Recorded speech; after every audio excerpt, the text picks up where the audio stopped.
There's an old saying in the Army, the longest march always begins with the first step.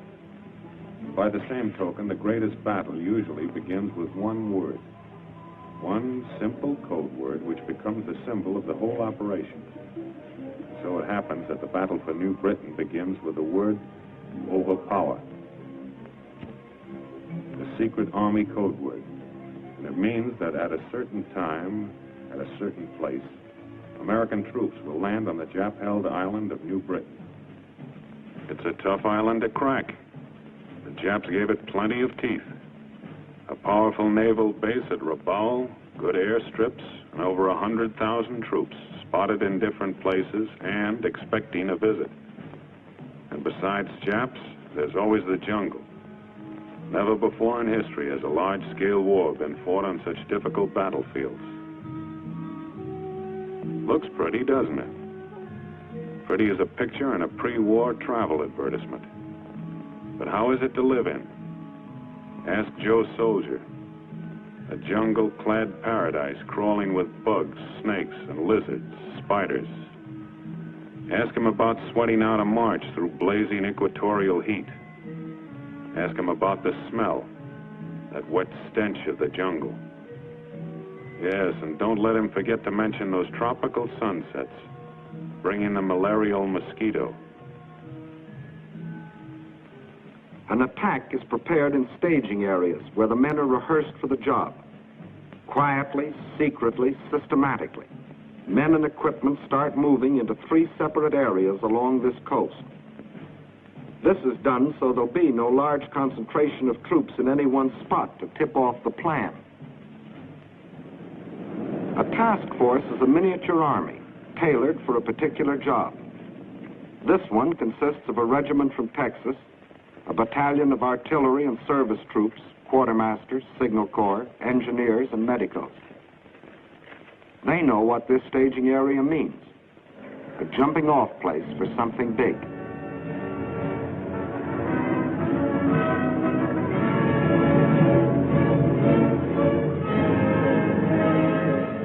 Out here, housekeeping starts from the ground up. You pick yourself a place and start chopping. It used to be hard work mowing the lawn on Sunday afternoons. Try mowing kunai grass with a machete. Meantime, a couple of 100 miles to the north, the second task force marches into their staging area to prepare for their part in the operations. These men have seen something of jungle fighting. They're Marines, and they cut their teeth on Guadalcanal.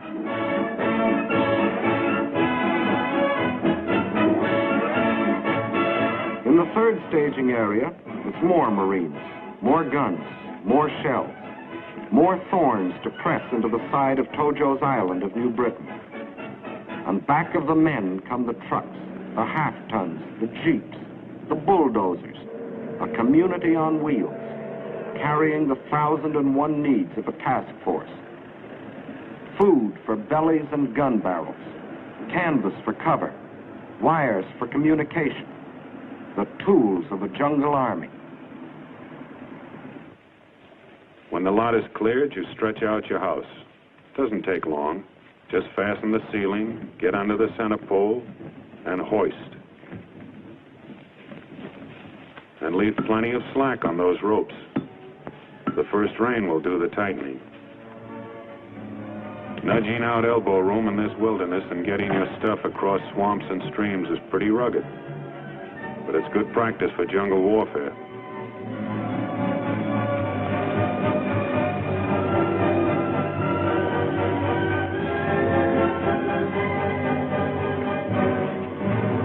Bridges need plenty of attention. Mountain rains can swell these streams to torrents that can drown a truck. And transportation is important out here. When it comes to jungle construction, you can't beat a fuzzy-wuzzy. Uncle Sam has thousands on his payroll.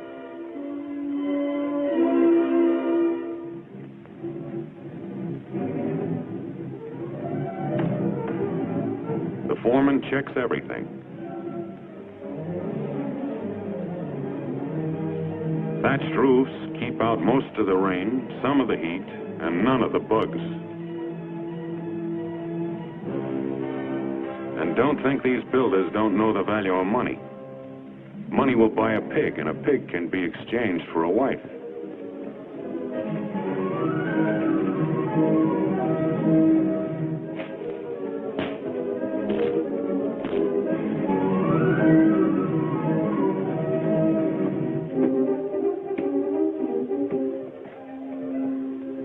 Here's where that Boy Scout training comes in handy.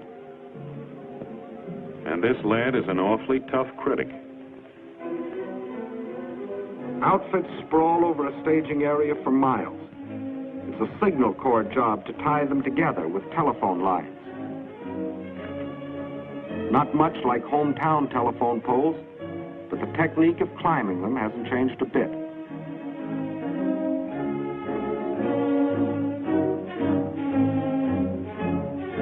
The nerves run back to the brain. This switchboard at headquarters will handle 1,000 calls a day.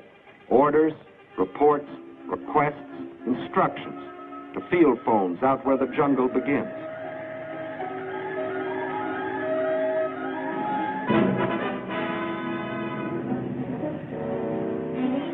When a Jeep or a truck is issued to a driver, that's his baby, and he keeps it clean.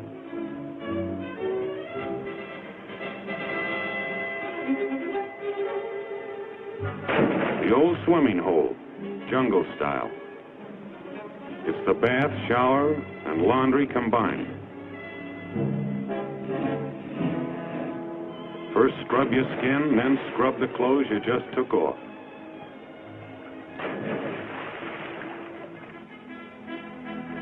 This may not be your favorite cafeteria, but it's the only one handy right now. And it's the quartermaster's job to see that the army is fed.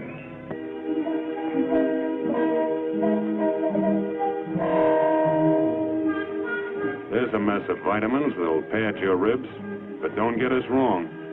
We still like home cooking.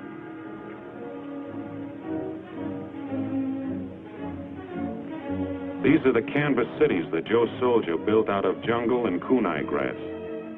Like their forefathers, these troops have tamed a corner of wilderness into a temporary home. 5:45, and the day begins.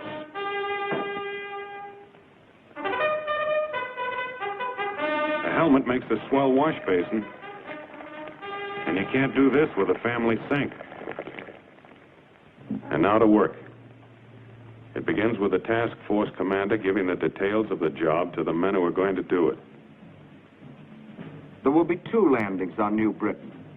The first at Arroway, to divert the Japs from the main landing a few days later at Cape Gloucester. Arroway is a peninsula.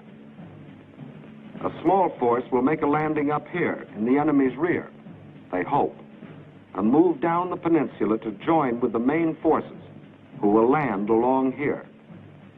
Complete surprise is the main thing. Hit fast and hard. Gain a foothold before the Japs can move a large force against you.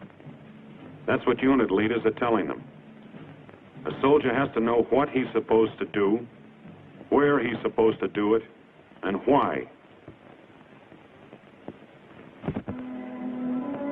And this is the time to check your weapons. A gun jam on a beachhead might happen only once.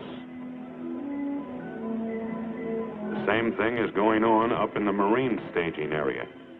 Weapons, equipment, and the men themselves get a personal once-over. Anti-aircraft protection stays on its toes, just in case. 37mm anti-tank teams have to load, aim, and fire almost simultaneously. They can get off about 30 rounds a minute. It's rumored that a Lone Star governor once said, "By gad, if the United States ever goes to war, Texas will go with it." And here she is.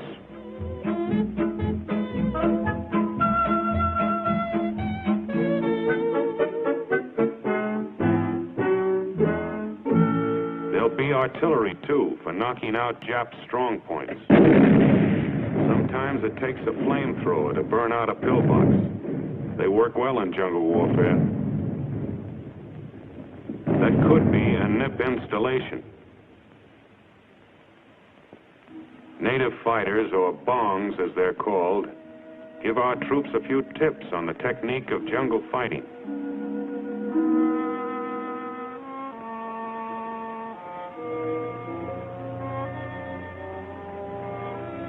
The training is carried out under simulated battle conditions. And soldier, those aren't pebbles hitting the stream. You've got to know how to fire at sounds, too, because jungle fighters seldom see each other alive. The last stages of training begin aboard the ships that will carry the troops to their mission. This practice ends in a full dress rehearsal.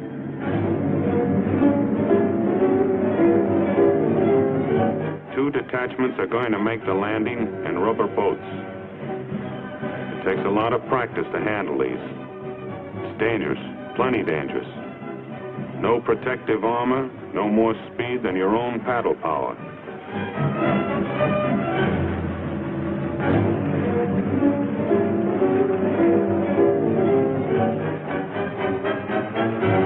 Regular types of landing craft may have trouble getting over the coral reef at Arroway, so buffaloes and alligators have been selected to bring the first wave of assault troops ashore.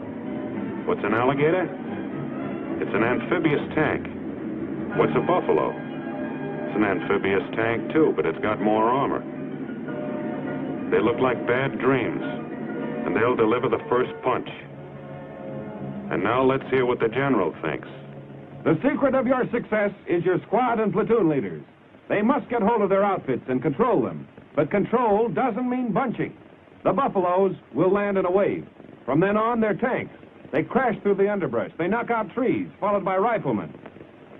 You run upon a Jap machine gun nest. What do? You circle it, infiltrate, use grenades. And don't make the mistake of stopping to help a man who gets hit. You haven't got time. Let the medical man pick him up. So now, it's up to you. Remember, you can only go forward. You can't go back. There'll be nothing to go back to. Just grab a piece of beach and start shoving. Are there any questions?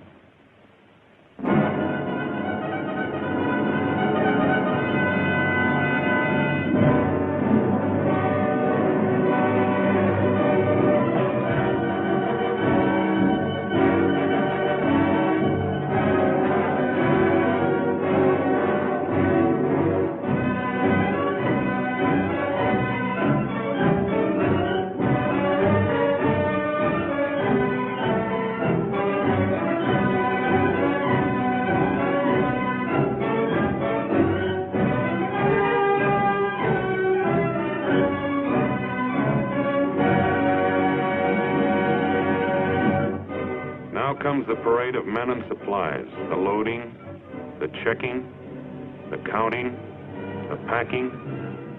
It's the war of logistics, adding up to the final question mark.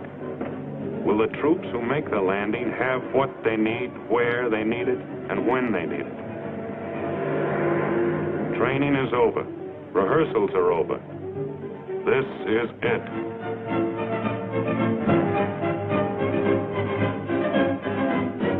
Remember, this is only one of 3 task forces, and it's going to make the landing at Arroway a few days ahead of the big staff at Gloucester.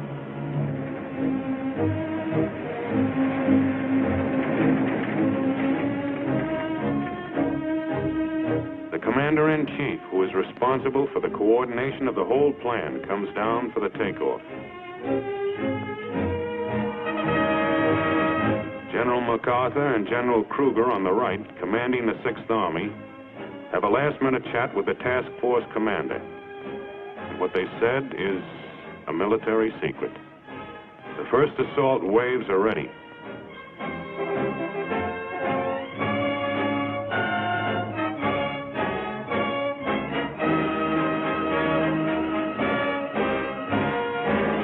Time doesn't even wait on generals. And time is running out. This is goodbye, and good luck.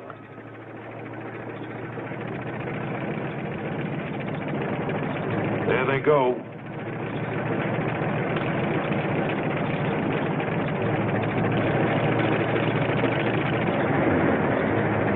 The buffaloes and alligators are going to load on the mothership.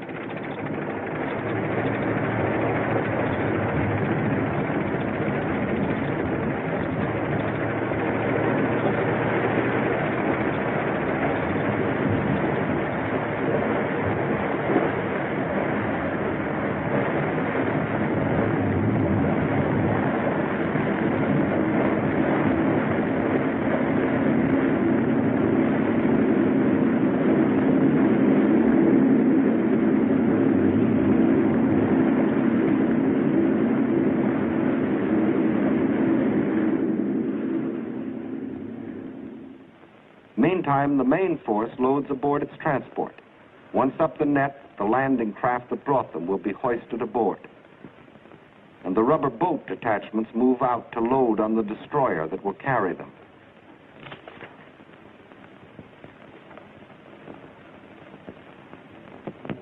The convoy is on its way to meet its naval escort.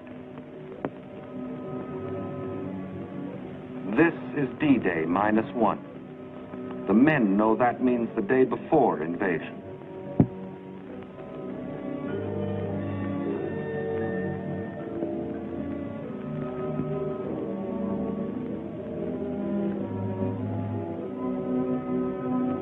This last-minute check on weapons goes on aboard every ship, and nobody has to be told to do it now.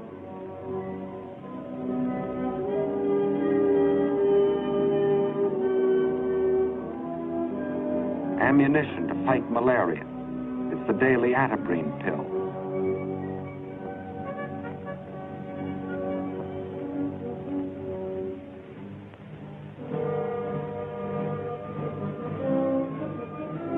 This too happens on every ship. Last-minute instructions to officers and non-coms. It's called briefing. Over there fast. Whatever happens, keep contact. Message center will be in here. Get your messages back as fast as you can, of course. Keep your men dispersed. Cut out bunching. Look out for this high ground over here. You'll have to hit it from the flanks, I think. And above all, keep moving in this direction. You've all got compasses. We're at the rendezvous point. The task force commander leaves to board one of the destroyers of the escort. And now the convoy will sail through the night to Arroway. Troop ships flanked by destroyers and led by minesweepers and sub-chasers. I hate to see that evening sun go down.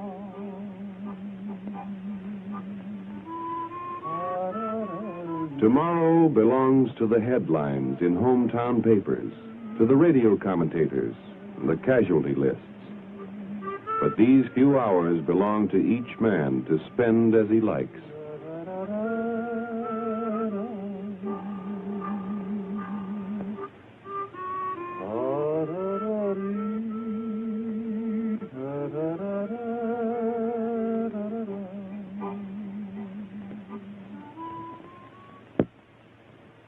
D-Day.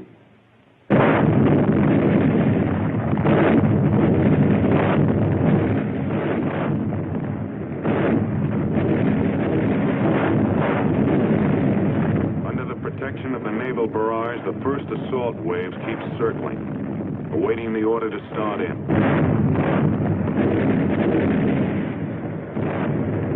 There they go.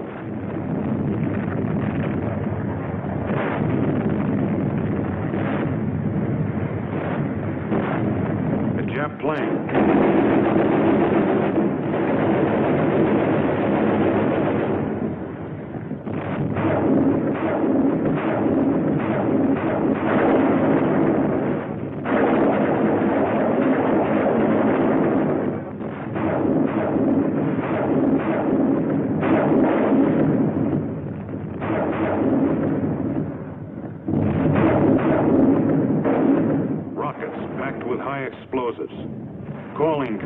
clear the beaches of small arms fire.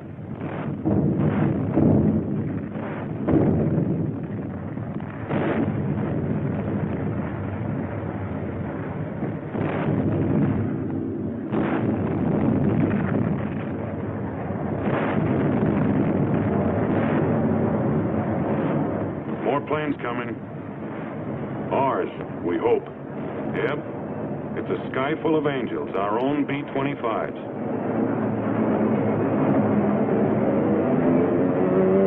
Now it's the Air Force's turn, and they know their way around. They've been softening it up for days in advance.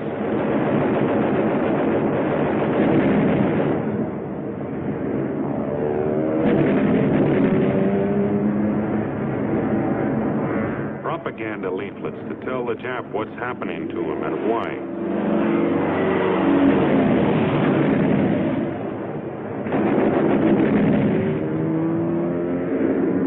The naval barrage drove most of the Japs off the beaches up on the cliff. And that's where the planes work them over. Strafing may not wipe out a ground force, but it keeps them ducking.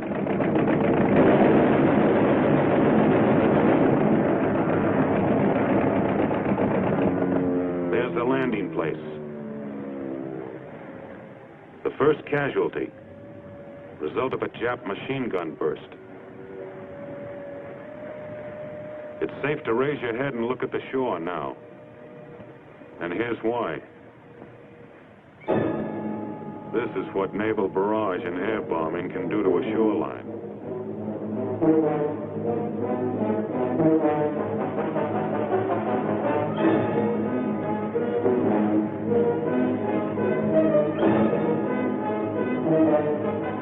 Remember, you can only go forward. You can't go back. There'll be nothing to go back to. Just grab a piece of beach and start shoving. Still a few snipers around.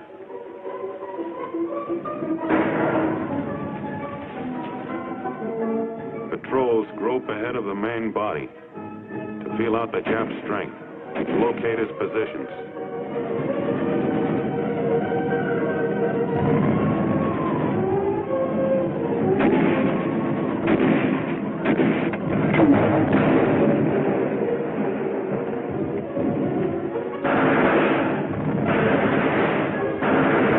The assault troops keep advancing.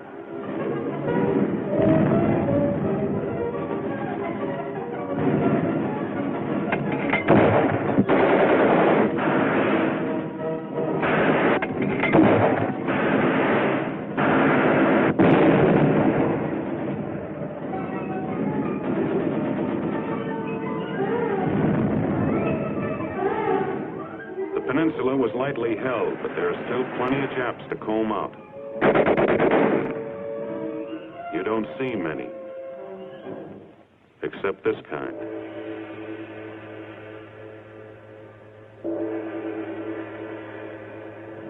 The objective is to push about 3 miles up the peninsula, then dig in and hang on.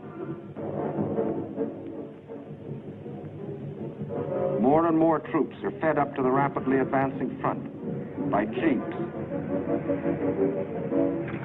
alligators, buffaloes. The grab is over. Now to hold on. Counterattacks may strike anywhere, anytime. Better be ready. Beach gun emplacements for all-round security. That's an air raid warning truck under the camouflage.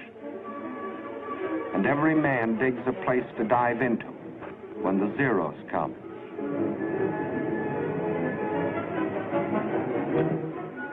Communication keeps pace with combat. Switchboard and message center open for business.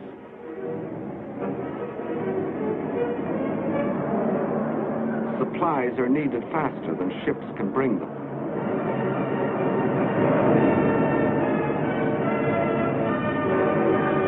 Parachute-borne ammunition coming down. But they don't always select ideal landing places. A job for the pole line crew.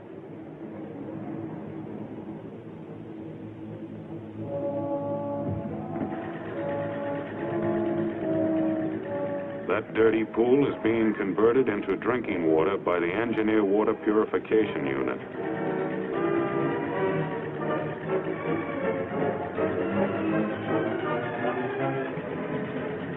Men may one day forget many things of this war, but never the taste of chlorine.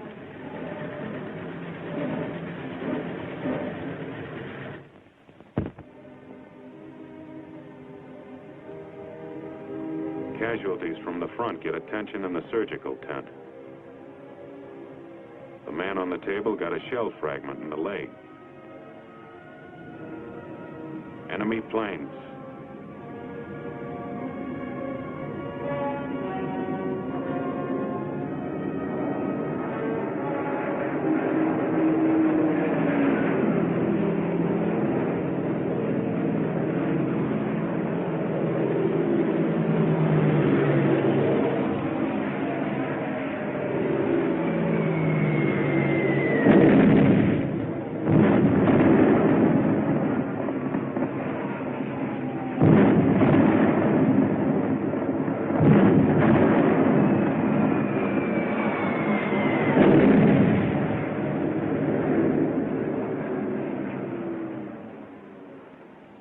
This is what's left of the surgical tent filled with wounded men after a direct hit.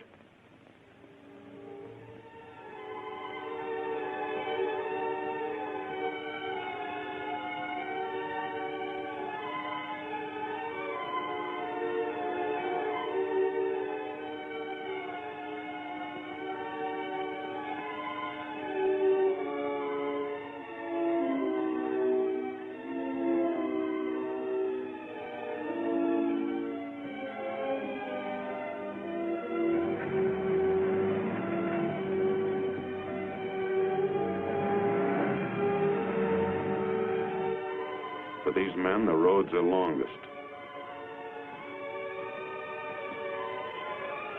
Having received emergency treatment, the wounded are evacuated to hospitals in New Guinea. This landing was a complete surprise to the Japs, so resistance was light, except at the upper end of the peninsula where the rubber boats went in before dawn. They met heavy machine gun fire before they could reach the beach. The boats were destroyed. The men were scattered. They just couldn't swim and fight at the same time. But the main landing is successful.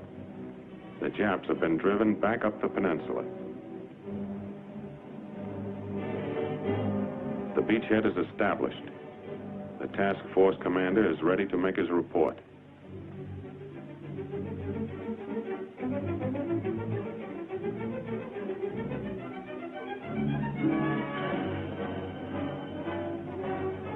And now for the main event, the landings on Cape Gloucester.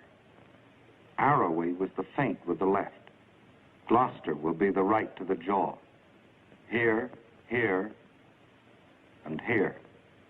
The forces will capture the airstrip and converge, setting up an American stronghold on the supply line to Rabaul. In the Marine staging areas, it is Christmas Day.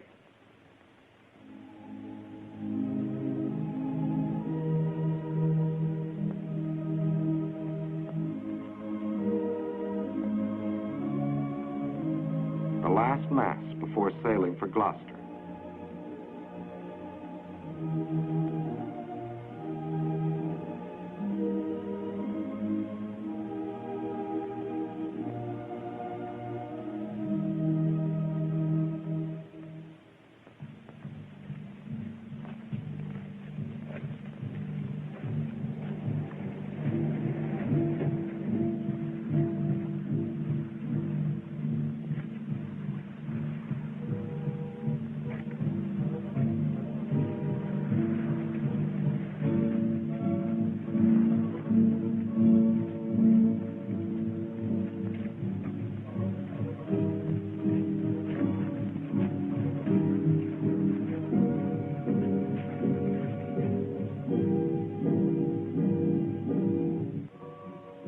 Masses of men to land upon 3 separate beaches in the vicinity of Cape Gloucester.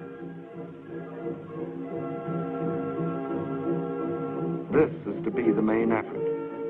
It is an army made up of two task forces in the teeth of known Jap power.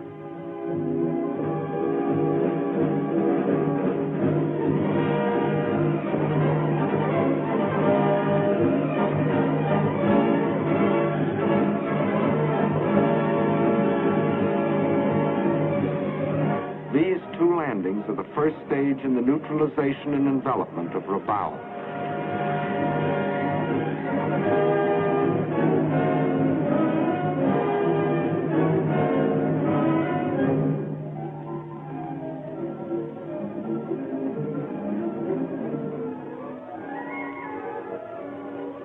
On Christmas night, a vast convoy sets out.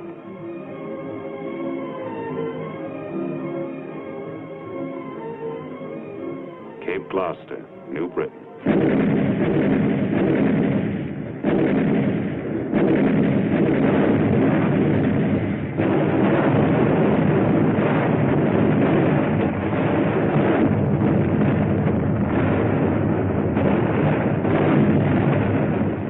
Nearing the height of the naval bombardment, the first assault load into Higgins boats.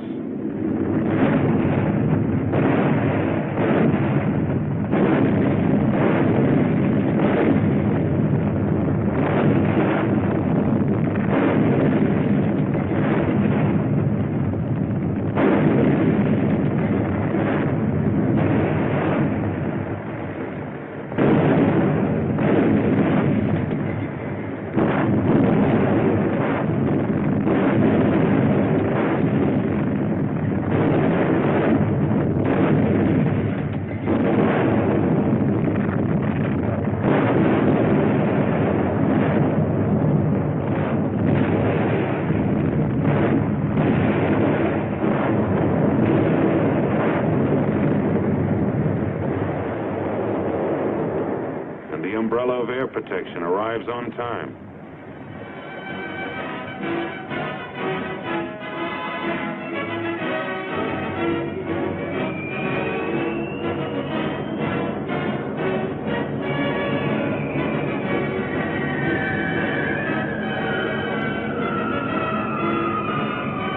Back of the beaches, the jungle crawls with Japs.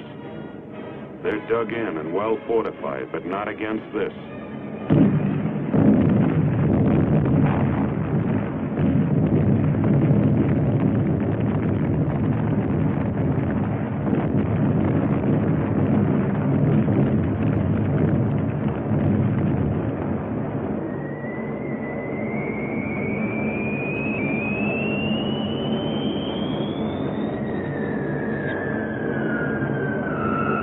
Bombardier once boasted he could hit a derby with a dime. Here's where accuracy really counts.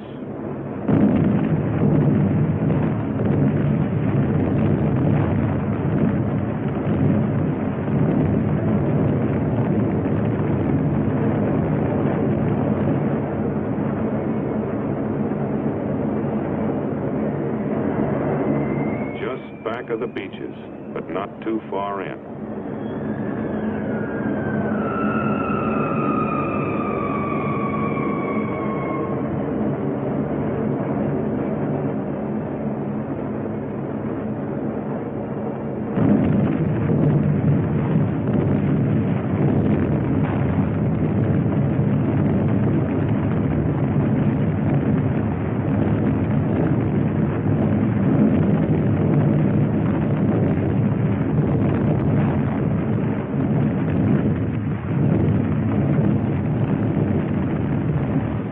Boats keep moving in.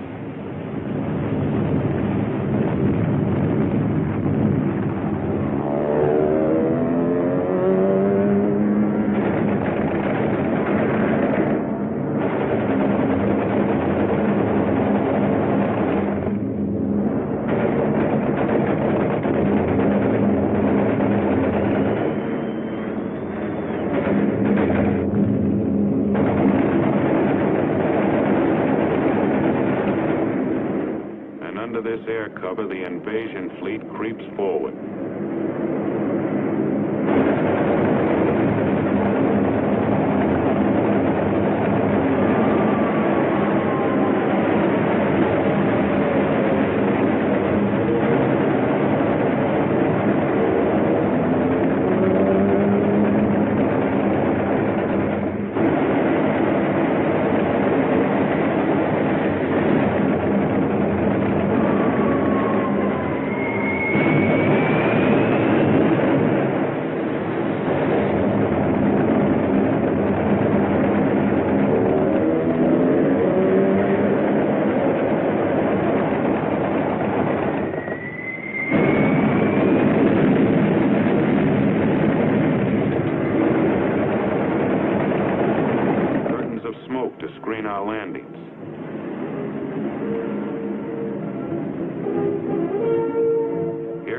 first waves in Higgins boats.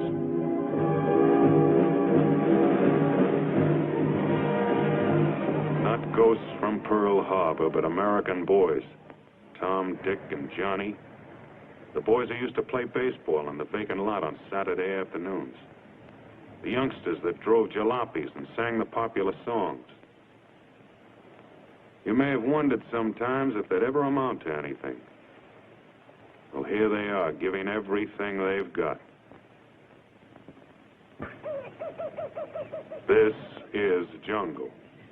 These assault waves are like a hand stretched out in a dark room, feeling their way. If they are stopped here, the main force landing behind them is stopped too.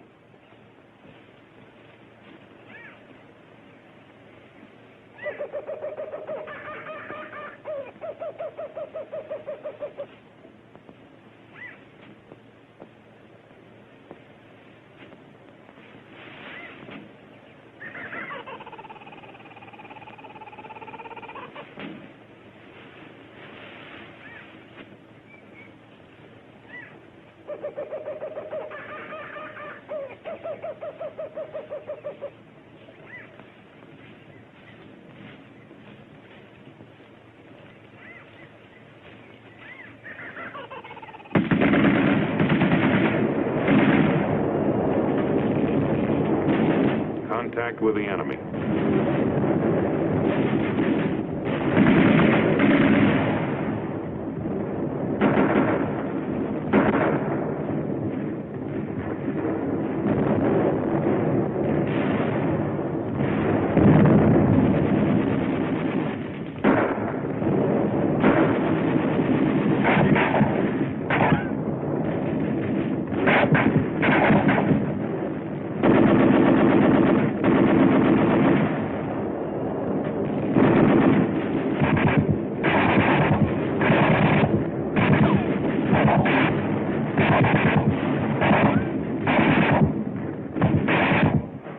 Come the landing craft infantry, called LCIs. They're bringing the main fighting strength to back up the assault wave.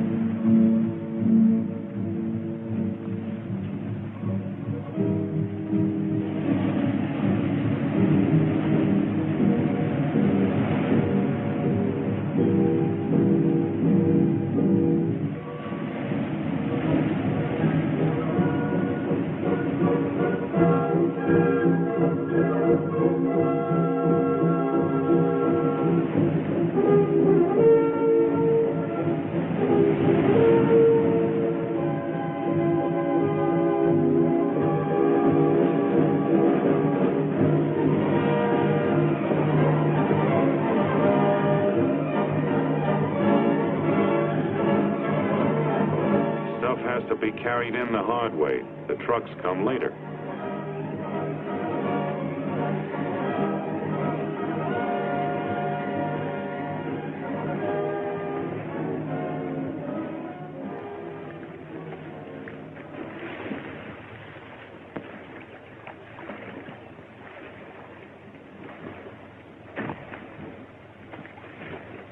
Digging in, up at the front.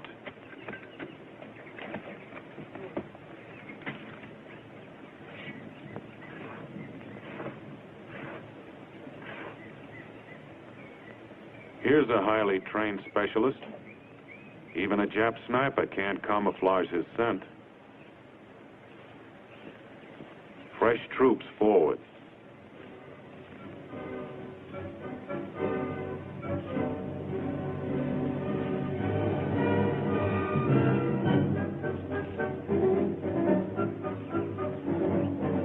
Wounded to the rear.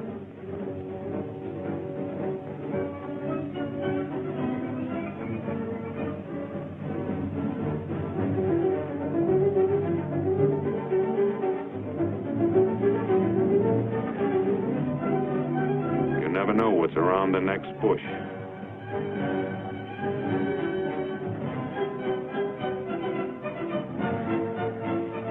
Dead Japs aren't always dead. Better be sure.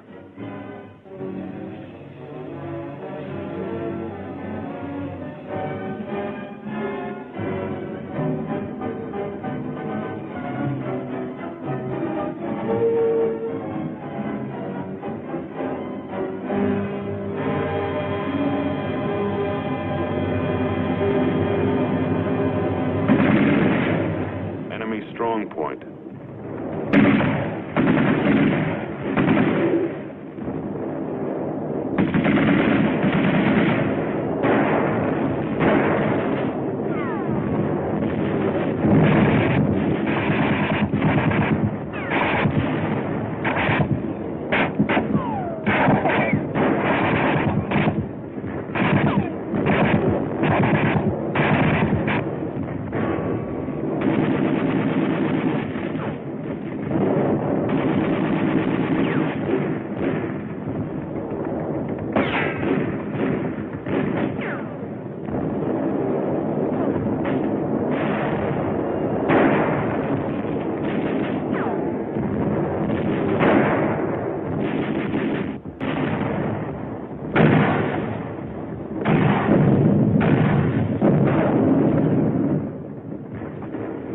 Here's the bazooka. It's a hand-carried rocket gun. Firing it takes close teamwork.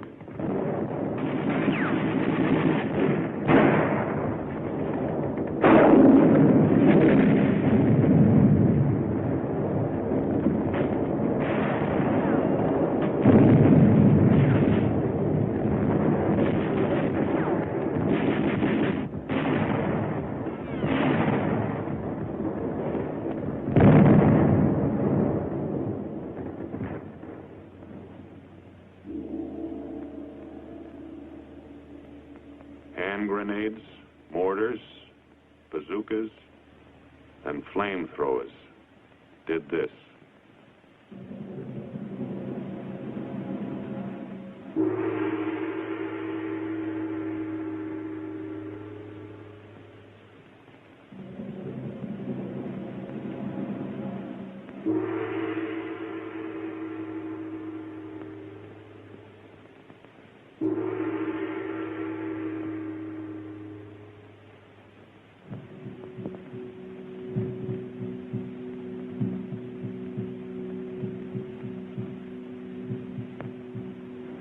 After the LCIs have been emptied of men, the towering LSTs, landing ship tanks, move in, bringing everything for the establishment of a beachhead.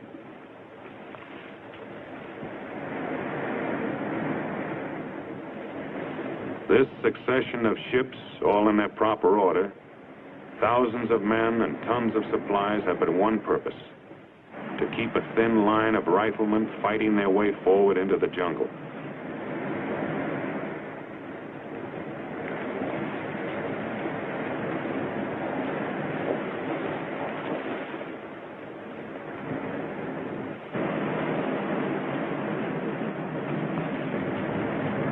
Buffaloes and alligators.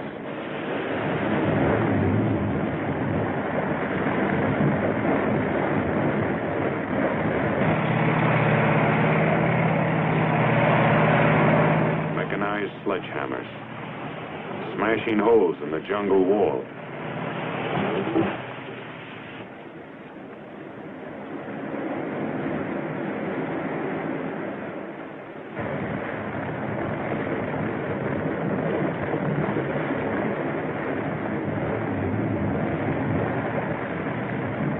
Bucket lines to pass the ammunition.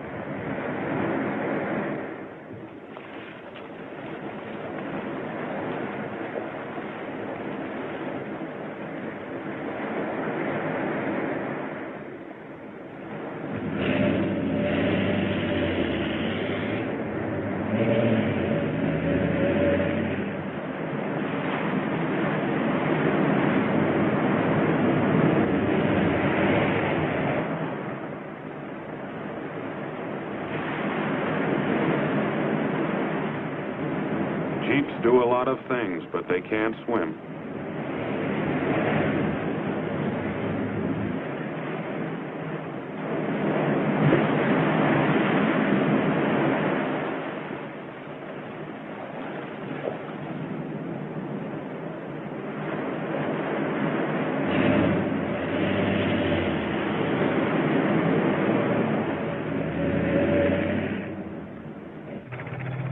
medium tanks to crush pillboxes.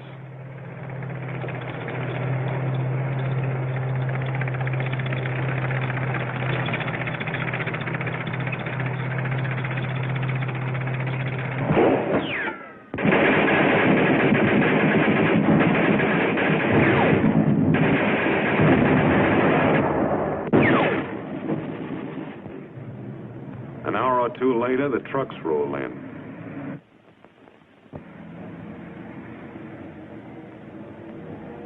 But they can't go everywhere. Ammunition is being spent fast.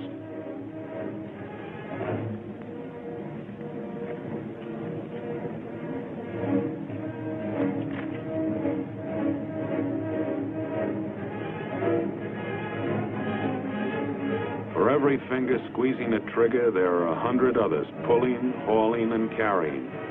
It's all part of the same job.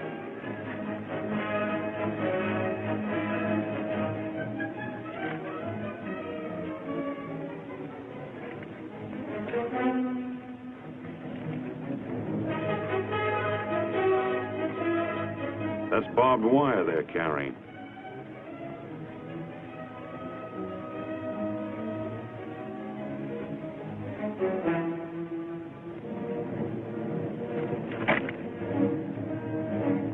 As soon as there's any place to phone to, there's a telephone line to do it.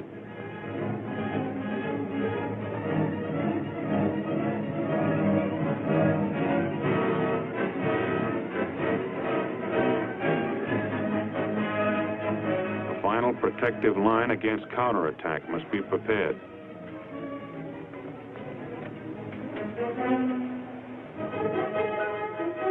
You may be hit from anywhere, anytime. From the flanks, or from the rear, or from the air.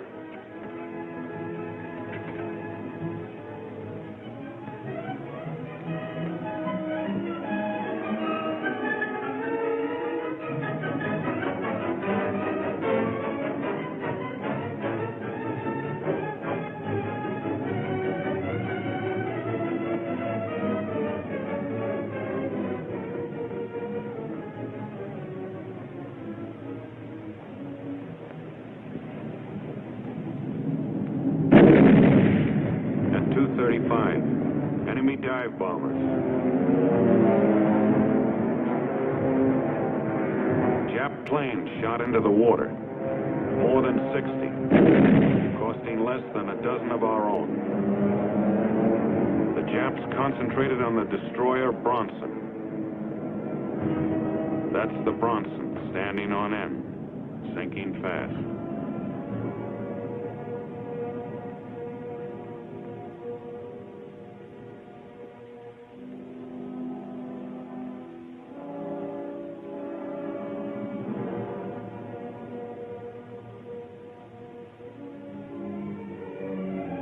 But among the floating wreckage are survivors.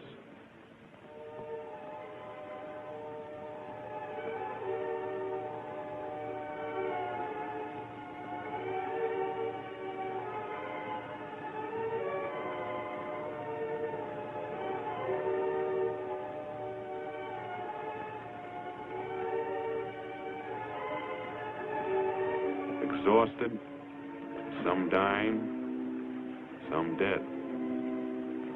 Some with clothes blown off by the concussion of bombs.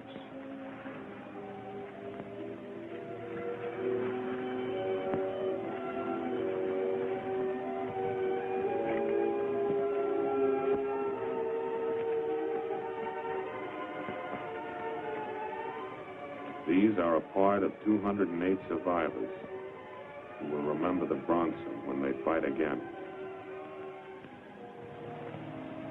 Back at Gloucester, it had begun to rain.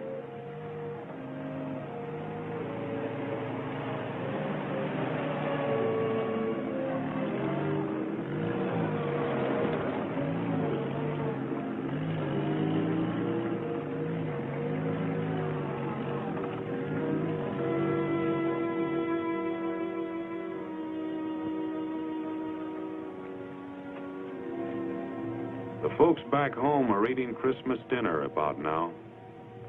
Out here, it's the day after. and just another day.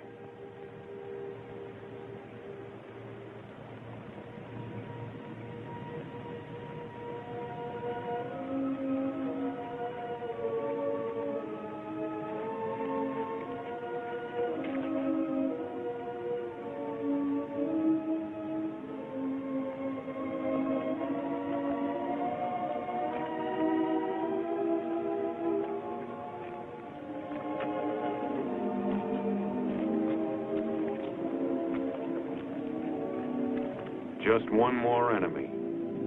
Mud.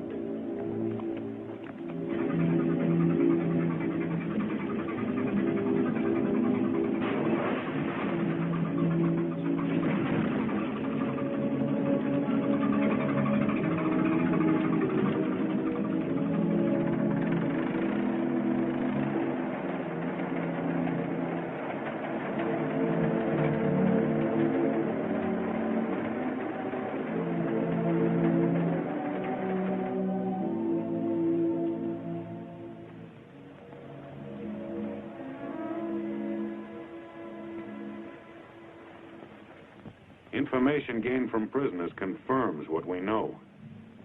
The advance is nearing its main objective.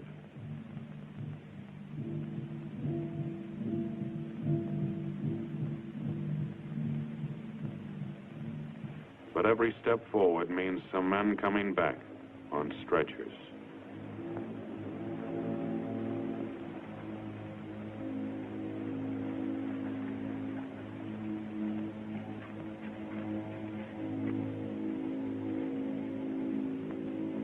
Sometimes it takes too long for the stretchers to arrive.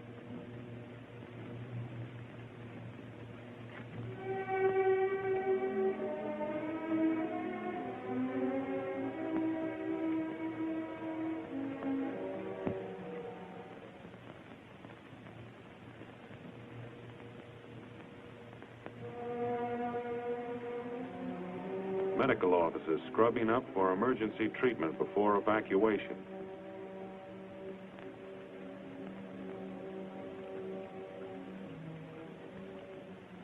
The country doctor, the city surgeon, working together 25 hours out of the 24.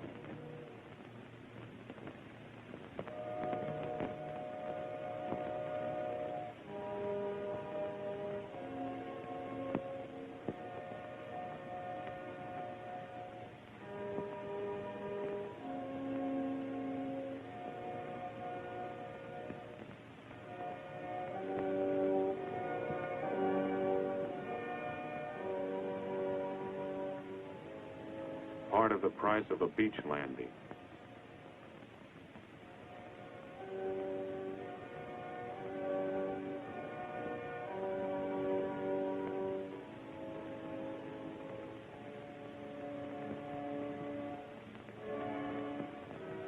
Yes, it's a wounded Jap, receiving decent treatment and a cigarette.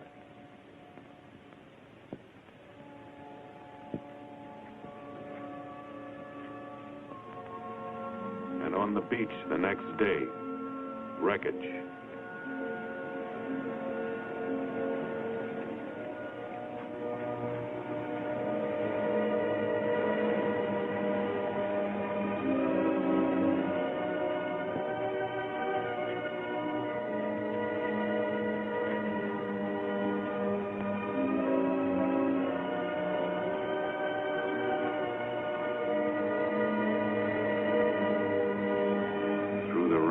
Darkness of enemy waters, they're going back to hospitals in rare area.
Fire! Fire! Fire!